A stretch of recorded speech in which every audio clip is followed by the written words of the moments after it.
And I'm Josie. And we're scientists here at the Sainsbury Laboratory on the Norwich Research Park.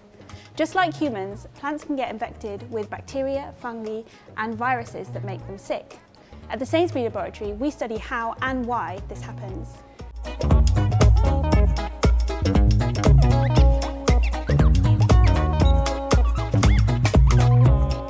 Every year, some of the crops that farmers grow are lost due to disease, and the research we do here at the Sainsbury Laboratory ultimately tries to prevent that from happening. We study how plants defend themselves and how the plant immune system works. And today, Helen and I are going to show you a couple of activities that you can do at home to find out more about the bacteria and fungi that infect plants. Plants are all around us, and if you look closely, they might be infected with disease. If you grow plants in your garden or you've got an allotment, you'll probably know this all too well. We've made a handy identification sheet where you can be your own plant doctors. So next time you're out on a walk or you're in your garden, take a really good look at the plants around you and see what you can find. We've got some examples here from one of our friends' allotment. So these here are courgette leaves, and at first glance they might look really nice and green, but if you look closely, they've got some white fluffy things growing on them. This is what it looks like at the initial stage of the disease, and then as it progresses, it generally gets covered more and more until eventually the whole leaf basically dies. This is white and fluffy, and it's usually what a fungus looks like. And this is mildew, and this is really common across many plant species. We've also got some examples of tomato leaves here. So this one is really nice and green, and this is what it should look like. Whereas this one, we've got some brown spots and some yellow rings around them. This is septoria, and this can be a very devastating disease, but it also looks very similar to late blight, which is another common pathogen of tomatoes. So this is where you have to be really, really careful in having a look at what your leaf looks like. So have a look at our plant identification sheet. If you can, take some photos of what you find and share with us.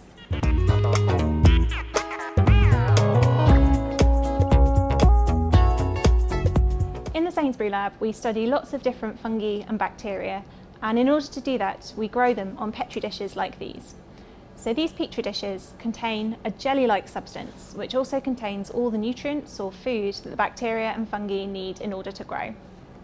So today I'm going to show you how you can make your own petri dishes to grow bacteria and fungi that you find on the surface of plants.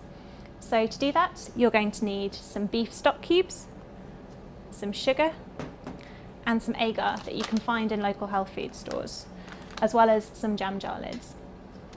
So in a jug or beaker, you need to combine 1 beef stock cube, 1 teaspoon of sugar, and 1 teaspoon of agar in 200 ml of boiling water, and please ask a responsible adult to help you with the boiling water. Stir your mixture until your agar, sugar and beef stock has dissolved, and then pour it into some sterile jam jar lids. So to sterilise your jam jar lids, just use some boiling water, place your jam jar lids in there for a short period of time and then remove them. So once you've poured your mixture into your jam jar lids, you then just leave them until they have set solid and look a little bit like this. Then to look at the different fungi and bacteria that you find on the leaves, go out into your garden or go down to your local park and collect some leaves that you think look interesting. Then take your leaf, lightly press it onto the surface of your agar mixture, being very careful not to put your fingers into the agar mixture. Remove your leaf, wrap your plate in cling film, and just leave it at room temperature for a few days. And after that time, you should see some different fungi and bacteria start to grow. When you've finished with your petri dish, please do put it in the bin and make sure you wash your hands after you've handled it.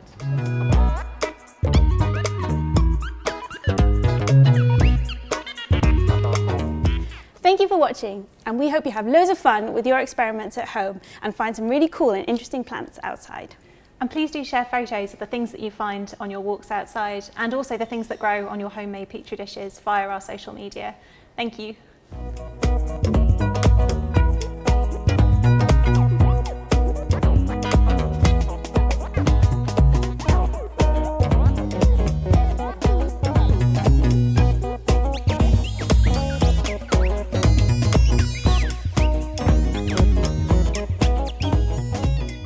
Hi everyone, welcome to our Lunchtime Lab. My name's Darrell. And my name's Susie, and we work here at the John Innes Centre.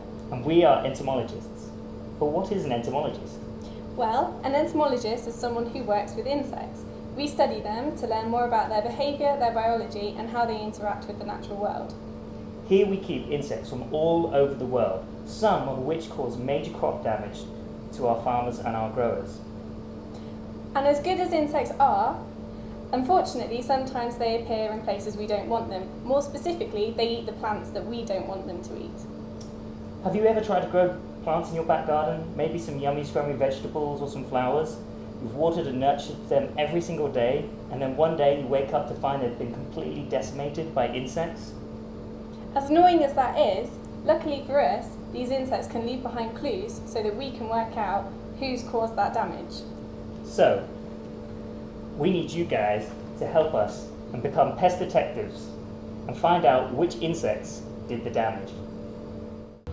Hi, so I'm outside one of the glass houses where we grow the plants that we need to do our work, and I think Susie has found something suspicious going on inside. Yes, I've been casting my eye over these plants and I've noticed something strange about this one. Let's take it back to the office for a closer look. So I'm now in the office with our poorly plant, so let's all grab our activity packs and see if we can work out which insect has caused this damage. Sorry I'm late, have I missed it? No, we're just about to talk through which insect suspects might have caused that damage. Oh, this is my favourite part. Okay, so our first two suspects are aphids, which are small sap-feeding insects, and they have straw-like mouthparts which they inject into plants to suck up the plant juices. And the other two suspects we have are insects that have chewing mouthparts, and they chew and make holes in the leaves. For the moth, it's actually the caterpillars that do the damage, and they often leave a lot of silk behind. Okay, so shall we go through the clues? Yes, I think we should. So the first clue is the type of plant this is. This is a Chinese cabbage plant, which is part of the Brassica family.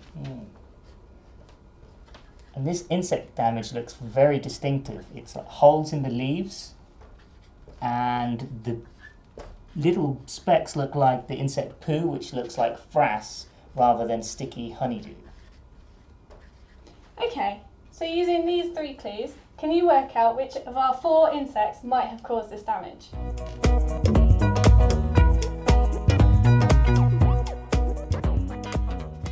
So hopefully from these clues you can figure out which of these insects may have caused our damage. But just as a bonus, remember it's not always what you can see, but what might be missing that you have to take into account. So what is not on here that might eliminate one of the suspects? Okay, so let's look at the clues we have from before. The first one is that this is a Brassica plant. So which of these does not feed on Brassica? Well, these feed on Brassica, so it could be both of these. And this aphid feeds on most plants, which probably includes this common crop. So I think we can eliminate the English grain aphid because they only feed on grasses and cereals. One down, 3 to go. Okay, so the next clue, the holes. Well, these two create holes in plants and that doesn't, so... No, because if you remember, I said they have a straw-like mouthpart to feed. So I don't think it's this guy either. And the frass also means that's true because it would have like a sticky poo rather than like a dry poo. So that narrows it down to just two suspects. So how are we going to tell the difference between these two? Well, I remember, Darrell, you said sometimes it's about what's not there as opposed to what is there. That's a good point. So caterpillars produce silk. So is there any silk on here? I didn't see any when I looked at it under the microscope. So maybe it's not a caterpillar. So that leaves us with the cabbage stem flea beetle. Is that what you guys got too? If you did, well done, but it was a difficult one. So thank you, and let's now go to the lab to find out more about the cabbage stem flea beetle. Hi, so we're back at the top lab and we're going to be talking about some of the science that's going on with the cabbage stem flea beetle here at JIC. So these flea beetles are major crop pests of brassicas, things like cabbages, rocket, and especially oilseed rape. Oilseed rape are those plants with the yellow flowers that you see across the country in summer. From those plants, we get rapeseed oil, which is used in a whole range of products which we use on a daily basis. But these beetles are completely decimating obviously rape fields. So no fields, no rape, no oil. But scientists working here think they may have found a solution to this. Oilseed rape consists of many different plant varieties, all of which are ever so slightly different in their taste. It's a bit like packets of crisps with different flavours. You have your favourite flavour and you have a flavour that you don't like so much. So if we can find a flavour that the beetles don't like and that still produces the rapeseed oil, then bang, we've got a solution to our problem. But this is just one of the examples of the research going on here at JIC's entomology facility. So I hope you enjoyed our lunchtime lab today, and I hope you learned something. And if you're interested in learning anything more about insects or the work we do here, just check out our website. Thank you. Thank you.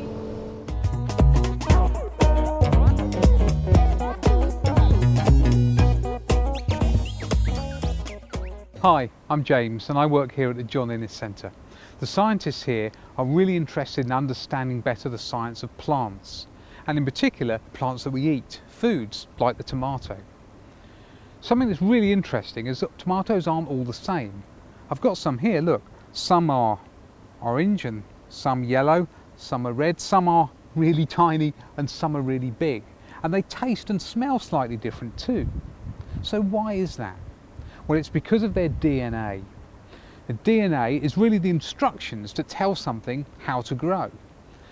And that DNA is broken up into genes, and those genes control things like colour and taste. So the scientists are really interested in understanding which genes are responsible for which thing. So those genes are part of the DNA, and the DNA is inside all living things, inside the cells that make it up. Those cells are really just little packages of different materials, and inside those are other packages. One of those is called the nucleus, and it's in there that we find the DNA.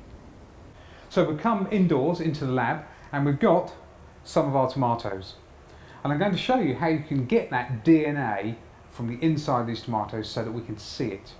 We know that the DNA is inside the cells, tiny packages inside these tomatoes. The first thing we need to do to get it out is to chop them up. So I'm just going to pop it into this blender and give it a zuzz. So that's broken my tomato up, but if I want to get the DNA right out, we're going to need something else too.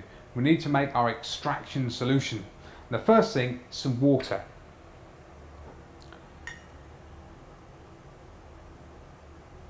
So that is 1/4 of a cup of water. And I'm going to add this too.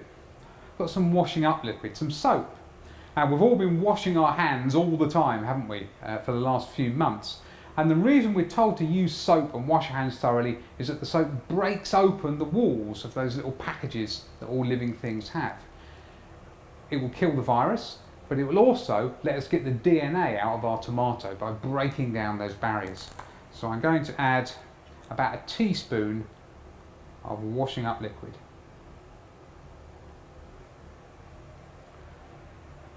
So that will help our DNA escape, but when it comes out it's going to be tangled up in all sorts of other things, and we want to get rid of those. So to make it easier to see and break it apart, I'm going to add some salt too. So about 1/2 teaspoon of salt. Give that a little bit of a stir. So I'm just going to add that into my tomato mixture. And we'll blend that up.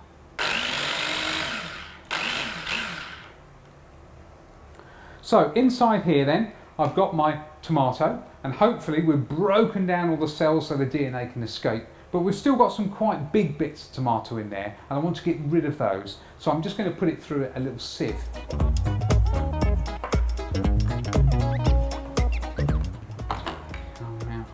Okay, just pour that through. Give it a little bit of a stir.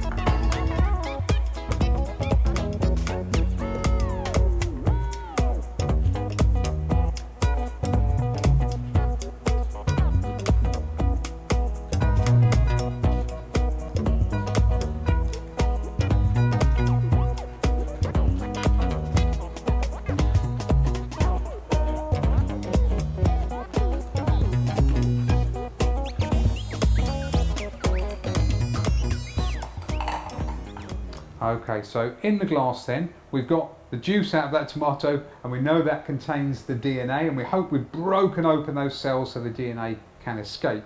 But there's still some quite large things in there, some bits of broken cells, and we want those to settle out of the way to make it easier to see the DNA. So we're just going to leave it for about 10 minutes for that settling to happen.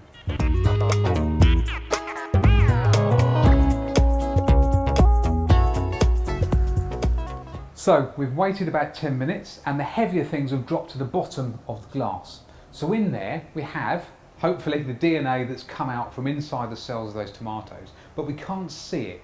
And we can't see it because it's dissolved in the water that's inside the glass. What I'm going to do is add a different liquid, a liquid that the DNA can't dissolve in, and then we'll be able to see it.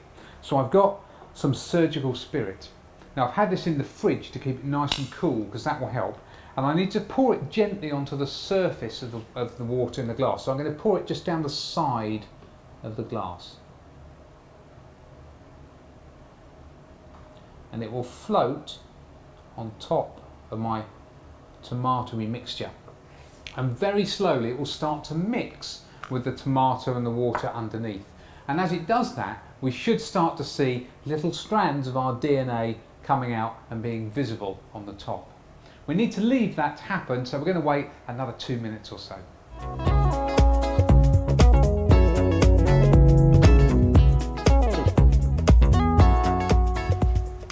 So now we've left it to settle, we can just start to see some white material appearing in the surgical spirit on top, and that is our DNA.